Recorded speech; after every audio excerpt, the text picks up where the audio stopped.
Hi viewers, welcome to our channel. ప్రస్తుతం మనతో పాటు సీనియర్ జర్నలిస్ట్ దాము బాలా సార్ వారితో మాట్లాడదాం. నమస్కారం సార్. నమస్తే సార్, నయనతార గారి అన్నపూర్ణి సినిమా రీసెంట్గా ఓటీటీలో రిలీజ్ అయింది.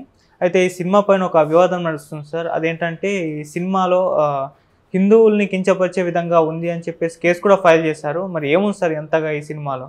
ఈ సినిమా మీద సోలంకి రాము సోలంకి అనే అతను ఐటీ సెల్ అధ్యక్షుడు, హిందూ ఐటీ సెల్ అధ్యక్షుడిగా చెప్పుకున్నాడు, ఫౌండర్ అని కూడా చెప్పుకున్నాడు. అతను ఒక senior police inspector, LT Marg police station Mumbai, దానికి అడ్రస్ చేస్తూ ఒక కంప్లైంట్ రాశాడు. ఆ కంప్లైంట్లో ఇలాగా ఒక సినిమా వచ్చింది, దాని పేరు అన్నపూర్ణి, అంటే గాడెస్ ఆఫ్ ఫుడ్. సో ఈ సినిమాలో నయనతార, తర్వాత జై వీళ్ళు నటించారు. నీలేష్ కృష్ణ దీన్ని డైరెక్ట్ చేశాడు కృష్ణన్. సో ఈ సినిమా అభ్యంతరకరంగా ఉంది, హిందువుల మనోభావాలను దెబ్బతీస్తుంది.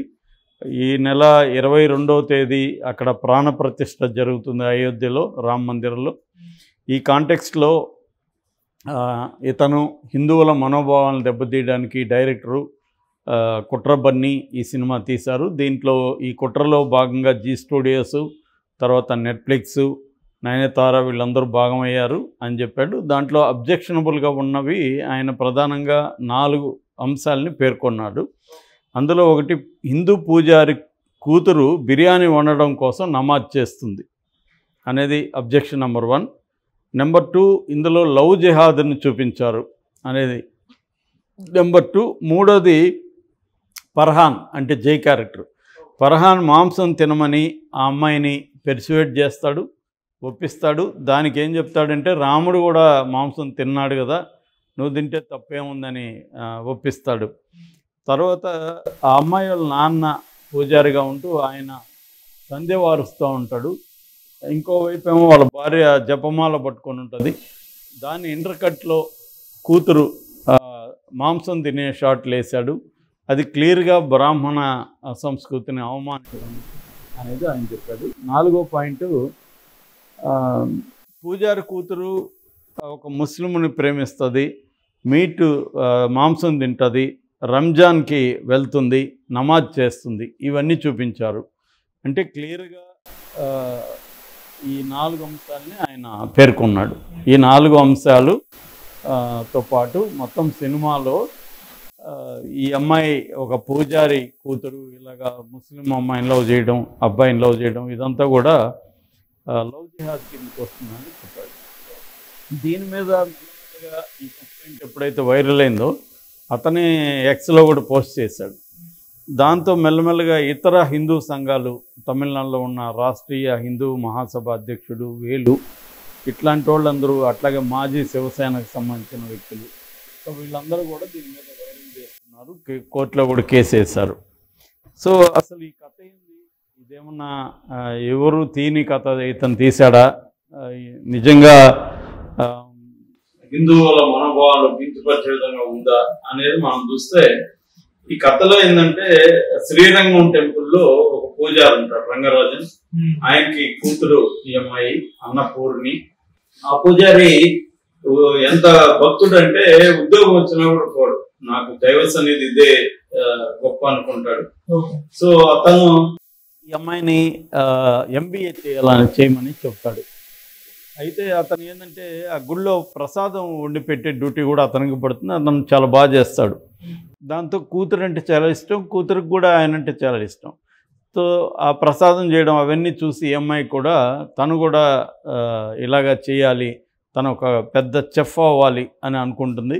కానీ వాళ్ళ ఇంట్లో డిస్కరేజ్ చేస్తారు, నువ్వు MBA చదువు, చెఫ్ అని అందరూ అవరు, అంటే ప్రపంచం గుర్తించే చెఫ్ అవుతాను అది ఇదని చెప్తున్నప్పుడు అవన్నీ కళలు, నువ్వు అవ్వలేవు అని ఇంట్లో బామ్మ కానీ అమ్మ కానీ వీళ్ళు చెప్తుంటారు. ఈ క్రమంలో ఈ అమ్మాయి ఏం చేస్తుందంటే, వీళ్ళ చైల్డ్హుడ్ ఫ్రెండ్ ఫర్హాన్ అని ఉంటాడు, అతని జై చేశాడు. ఆ ఫర్హాన్ సహాయంతో ఈ అమ్మాయి చెఫ్ కోర్సు, కుకింగ్ కోర్సులో జాయిన్ అవుతుంది. ఇంట్లో ఏమో MBA అని చెప్తుంది. అక్కడ ఈ అమ్మాయి ఫేవరెట్ కుక్ ఉంటాడు ఒక ఆయన, సత్యరాజ్ చేశాడు క్యారెక్టర్, ఆనంద సుందర్రాజ్ అని. అతను పరిచయం అవుతాడు. ఈమెకి ఫేవరెట్ కుక్ ఆయన అంటే చాలా ఇష్టం. సో వాళ్ళ కొడుకు ఒకడు కార్తీక్ అని ఉంటాడు, వాడికి ఈ అమ్మాయి అంటే పడదు. రెండో తండ్రి కొడుకుల మధ్య కూడా వైరుధ్యం ఉంటుంది. సో ఇలాగా ఈ అమ్మాయి మెల్లగా చెఫ్ అవ్వడానికి ట్రై చేయడం, కొన్ని పోటీల్లో ఈ అమ్మాయి పాల్గొనడం, దాంట్లో ప్రైజులు రావడం. ఈ క్రమంలో తండ్రి కొడుకుల మధ్య ఈ అమ్మాయి బలవడం. ఈ అమ్మాయి పనిచేస్తున్న ఒక హోటల్లో, హోటల్కి ముందే ఏం జరుగుతుందంటే ఇది తెలిసిపోతుంది ఇంట్లో, ఈ అమ్మాయి ఇలా చేస్తుంది అనేది నాన్నకి తెలిసిపోతే నాన్న ఈ అమ్మాయిని బలవంతంగా ఇంటికి తీసుకొచ్చి ఒక పెళ్లి ఫిక్స్ చేస్తాడు. పెళ్లి చేస్తే తెగవుతుంది అన్నట్టుగా. సో దాంతో ఫర్హాన్ ఒక సలహా ఇస్తాడు, నువ్వు వచ్చేసేయి, ఇక్కడ హోటల్లో జాబ్ ఉంది నీకని, ఒక 5 స్టార్ హోటల్లో. సో ఈ అమ్మాయి పెళ్లిపేట మీద నుంచి పారిపోయి వచ్చేసి జాబ్లో చేరుతుంది. అక్కడ ఒక యాక్సిడెంట్ జరిగి ఈ అమ్మాయికి రుచి చూసే ఇది కోల్పోతుంది, ఆ శక్తి కోల్పోతుంది. సో దీని తర్వాత అమ్మాయి ఏమైంది, తర్వాత వాళ్ళ నాన్న యాక్సెప్ట్ చేశాడా, ఈ ముస్లింతో ఈ అమ్మాయి పెళ్ళయిందా, ఏమైంది అనేది మిగతా సినిమాలో వస్తుందన్నమాట. ఇది బేసిక్గా నేపథ్యం. మామూలుగా హిందూ అమ్మాయి ముస్లిం అబ్బాయి లేదా వైస్ వెర్సా అనేది ఎప్పటి నుంచో ఉన్నాయి. కానీ ఒక హిందూ అబ్బాయి ముస్లిం అమ్మాయిని ప్రేమిస్తేమో హిందూ సంఘాలు గొడవ చేయవు. ముంబై హిందూ సినిమా మణరత్నం, దాని మీద ఏం గొడవ చేయదు. దాంట్లో హిందూ అబ్బాయి ముస్లిం అమ్మాయి, అలాంటి చాలా సినిమాలు ఉన్నాయి. హిందూ అబ్బాయిలు ముస్లిం అమ్మాయిని లవ్ చేస్తే ఎవరు కూడా గోల్ చేయరు, హిందూ సంఘాలు కానీ ఎవరు కూడా గోల్ చేయరు. అదే ఒక ముస్లిం అబ్బాయి హిందూ అమ్మాయిని లవ్ చేస్తే మాత్రం గోల్ చేస్తారు. ఎందుకు అంటే ఇక్కడ పేట్రియార్కీగా కూడా వస్తుంది. అంటే మన అమ్మాయిలు పవిత్రంగా ఉండాలి, ఎందుకంటే బీజము క్షేత్రం అనే ఒక పాతకాలపు ఇది ఉంది. అంటే వీళ్ళు క్షేత్రం అన్నమాట, విమెన్. సో ఈ క్షేత్రాన్ని హిందూ అబ్బాయిలు పాడు చేస్తారు, కాబట్టి క్షేత్రాన్ని జాగ్రత్తగా కాపాడుకోవాలి అన్న ఒక ఫిలాసఫీ పేట్రియార్కల్ సొసైటీలో నుంచి మతంలోకి వెళ్ళిన ఒక ఫిలాసఫీ. దాని నుంచి మన మగవాళ్ళని కాపాడుకోవడానికి వీళ్ళు ఎవరు కూడా ట్రై చేయరు, హిందూ అమ్మాయిలను మాత్రం కాపాడుకోవడానికి వీళ్ళు ట్రై చేస్తుంటారు అనేది మనం ఒక కాంటెక్స్లో అర్థం చేసుకోవచ్చు. దీంట్లో కూడా అదే ఉంది. ఈ అమ్మాయి ఫర్ ఎగ్జాంపుల్ రివర్స్లో ఉండి ఈ అమ్మాయి ముస్లిం అమ్మాయి అయింది, అబ్బాయి హిందూ అబ్బాయి అయితే దీని మీద ఎవరు కూడా గొడవ చేసేవాళ్ళు కాదు. సో ఈ యాంగిల్ వెరీ ఇంపార్టెంట్ దీంట్లో. రెండవది, దీన్ని సరదాగా ఒక హిందూ అమ్మాయి పూజారి కుటుంబంలో, పూజారిని ఎందుకు పెట్టారంటే సంప్రదాయమైన హిందూ అమ్మాయి వెజిటేరియన్ తినే గట్టిగా ట్రెడిషన్స్ ఫాలో అయ్యేవాళ్ళు చెఫ్ అవ్వాలనుకున్నప్పుడు నాన్ వెజ్ కూడా వండాలి, తినాలి, రుచి చూడాలి కదా. అలాగా అమ్మాయి డ్రీము చెఫ్ అవ్వాలనుకుంది. ఇవాళ ఒక ఐఏఎస్ ఐపీఎస్ లాగే చెఫ్ అనేది కూడా ఒక వృత్తి. దాని మీద చాలా సినిమాలు కూడా వచ్చాయి ఇంటర్నేషనల్గా. రెండో చెఫ్ కూడా ఇవాళ చాలా లుక్రేటివ్ జాబ్, ఎందుకంటే వరల్డ్ వైడ్గా అనేక 5 స్టార్ హోటల్లో చెఫ్స్కి మంచి జీతం కానీ మంచి ఇది ఉంటుంది అనమాట. వరల్డ్ వైడ్గా వేరే దేశాలకు కూడా వెళ్ళే పరిస్థితి ఉంటుంది. సో ఈ కాంటెక్స్ట్లో డైరెక్టర్ ఏం చెప్పదలుచుకున్నాడు, ఒక ట్రెడిషనల్ ఫ్యామిలీలో నుంచి ఒక అమ్మాయి చెఫ్ అవ్వాలనుకుంటే ఆ అమ్మాయి ఎలాంటి ఇబ్బందులను ఎదుర్కొంది, ఏమైంది అనేది చెప్పాడు. నిజానికి సినిమా ఏం గొప్పగా ఏమి లేదు, అది యావరేజ్ సినిమా అని చెప్పుకోవచ్చు. వీళ్ళు పాపులర్ చేయడం వల్ల అది ఎక్కువ మంది చూసే అవకాశం ఉంది, లేకపోతే సైలెంట్గా ఉంటే సైలెంట్గా ఉండేది. అంటే ఈ మధ్య ఏమైందంటే ప్రతి ఒక్కరూ పబ్లిసిటీ కోసం సినిమాల్ని ఏదో ఒక కాంట్రవర్సీ క్రియేట్ చేయడం, ఇది ఎక్కువ కనబడుతుంది. నిజంగా ఆయన ఒక అనలిస్ట్ చెప్పినట్టుగా రామ మందిరంలో ప్రాణప్రతిష్ఠ చేయడం ఓకే, కానీ రాముడు తీసుకొచ్చిన వాల్యూస్ ఏంటి, రామాయణంలో మనం నేర్చుకోవాల్సిన వాల్యూస్ ఏంటి, ఈ విషయాల్ని హిందూ యూత్కి మీరు చెప్పే హిందూ యూత్కి మీరేమన్నా బోధిస్తున్నారా అని ఒక అనాలిస్ట్ అడిగాడు.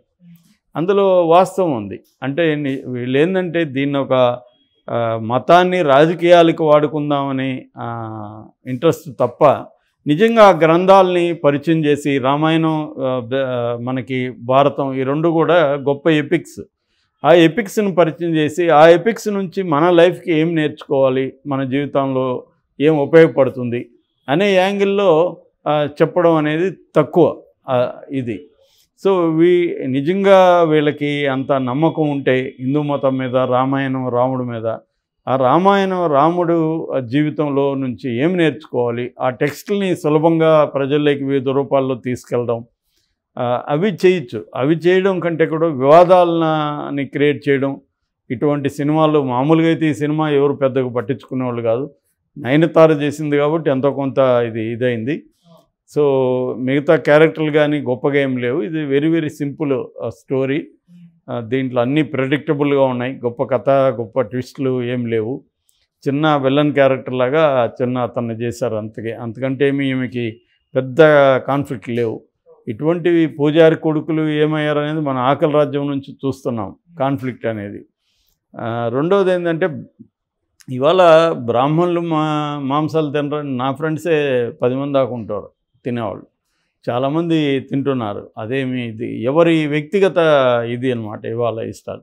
అట్లాగే బ్రాహ్మణులు కానివాళ్ళు కూడా, మాంసం తిన్నవాళ్ళు కూడా బోల్డ్ మంది ఉన్నారు. వెజిటేరియన్స్ చాలామంది పెరుగుతున్నారు వరల్డ్ వైడ్గా.